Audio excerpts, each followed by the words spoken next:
conductive zone in rock mass. Huh? Conductive zone in rock mass. Second statement. Yes. So, this conductive zone is equivalent to the plastic zone developed surrounding the tunnel, or that will be different? Can we assume that plastic zone is equivalent to conductive zone? It may not necessarily be a plastic zone. It could be a zone which consists of kind of increased probability because you have a higher degree of fracturing.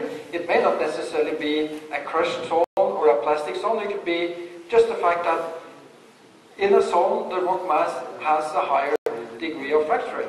So how do we find it? How do you find it? In a tunnel. You probe drill it. Probe drilling, yes.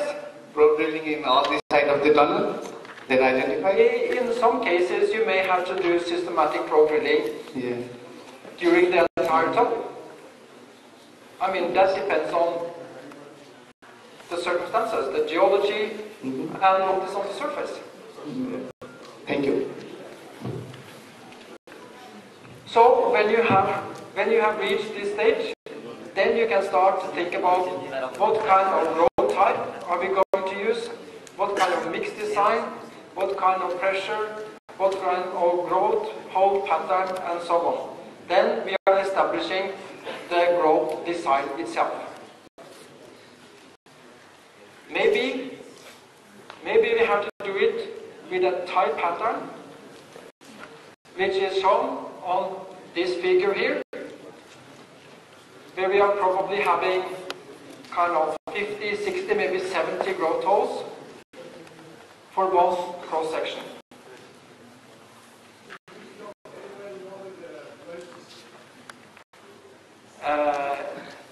Yes, I mean, you are doing continuously mapping while you are excavating.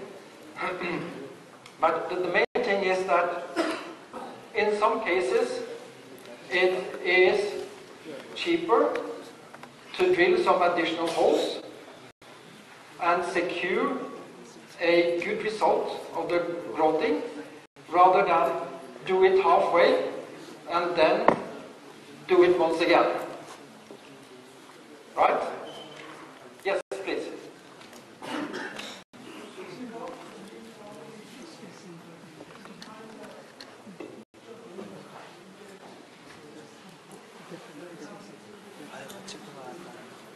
Yes, that is difficult. It is difficult to define or to assess in a very accurate way the amount or the volume of growth that you need to use. And if you remember the picture with the different projects and the conductivity and the growth take, you see that experience tells us that it varies a whole lot.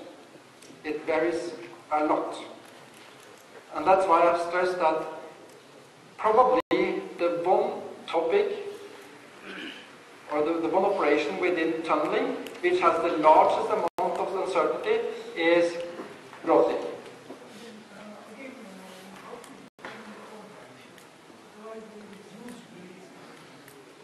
Yes, you have to have, well, the best way, I would say, is to have a contract where you have reimbursement as per unit or actual consumption of, let's say, probe holes, growth holes, growth take.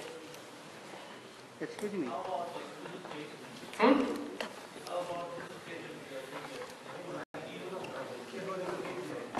Excuse me.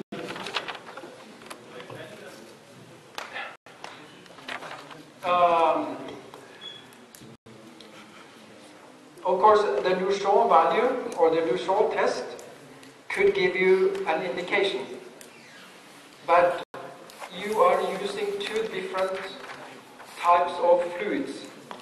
One is water and the other one is cement. So the Luchon values may not necessarily reflect the situation when it comes to injecting growth as a fluid and not water. Excuse me.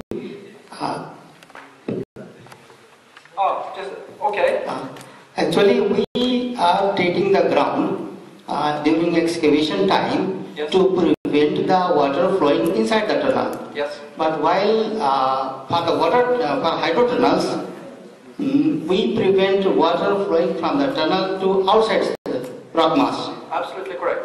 So, in making it watertight, we have to take care. For example, if the rock mass is very weak, then we stabilize it for excavation. But during this, after excavation is complete, we like to make it watertight. And that grouting is actually, this has reflected this one, but we make actually reach, 30 meter reach, 40 meter reach, and then we grout primarily first. Then we make illusion test, and then we grout again if required.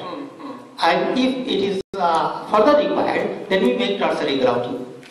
So this is for water tunnels, when we like to make it tight for that one. Yes. So that one, actually you said this one, short reach, I think that this is for excavation.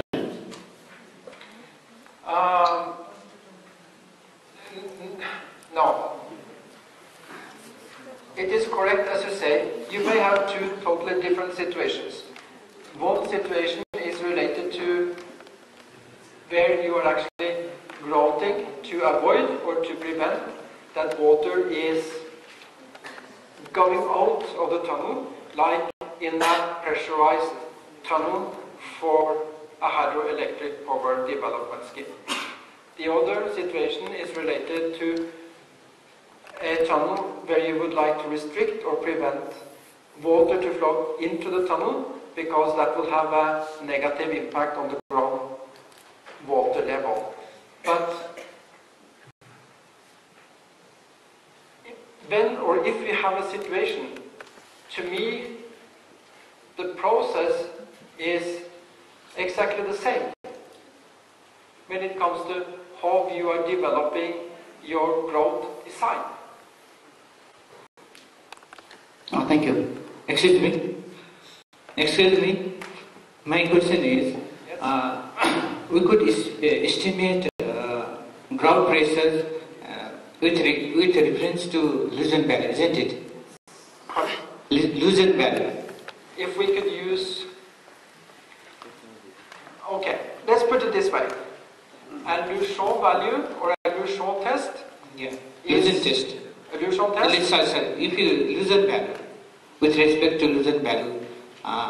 Yeah, but a Luzon test is in principle the same as when you are doing a hydraulic splitting to identify the minimum stress component, but you do not take it to a hydraulic split when you're doing a Luzon value, a Luzon test. In the same borehole, there is a change in Luzon value, and we apply different forces, okay, water pressures on it, and it is sometimes difficult to assume ground pressure with reference to Luzon value. But if you are using a grouting pressure which is so high that you are splitting the rock mass, or if you are in a hydraulic way jacking the rock mass, you are probably using slightly too high pressure. And if you use the same pressure for your Luzon testing, you would have reached the same result. In your slide, you have presented that we could estimate ground pressure with reference to minimum stress, isn't it? That is absolutely correct. Is it valid for all types of ground? If it's valid for all types of ground? Yeah. If minimum stress, okay? Yeah. Good question. Is it valid for all types of ground? I mean, if you are in a very weak zone with crushed or fractured or heavily distorted material, the sigma 3, the minimum stress component, may not necessarily be the valid parameter for the growthing, because then you have to use a much lower growth pressure. Otherwise, it will just. Yes. Thank you. I'm not sure if I was able to respond fully to your question, but yeah.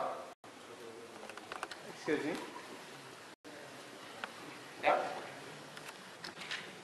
Okay, it's a general, like using a Luzon value, we try the grouting pressure.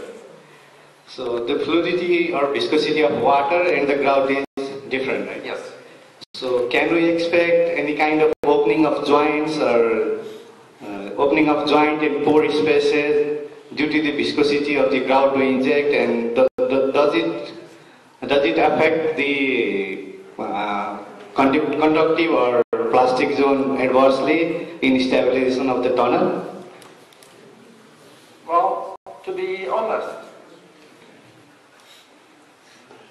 we have very little documentation on what is actually happening in the rock mass when we are using growth, and we growth under extremely high pressure. We have not a good database on experience from that kind of works.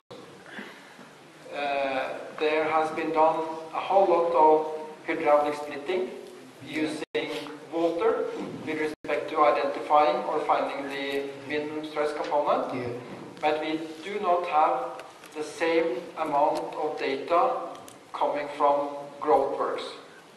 And that is due to the fact that when we are doing growthing, we do not have the same accurate equipment to monitor pressure continuously, to monitor flow continuously, and so on. So we do not have data to say and to document what is actually happening, and that is a big gap in the understanding of rock mass growthing. Thank you.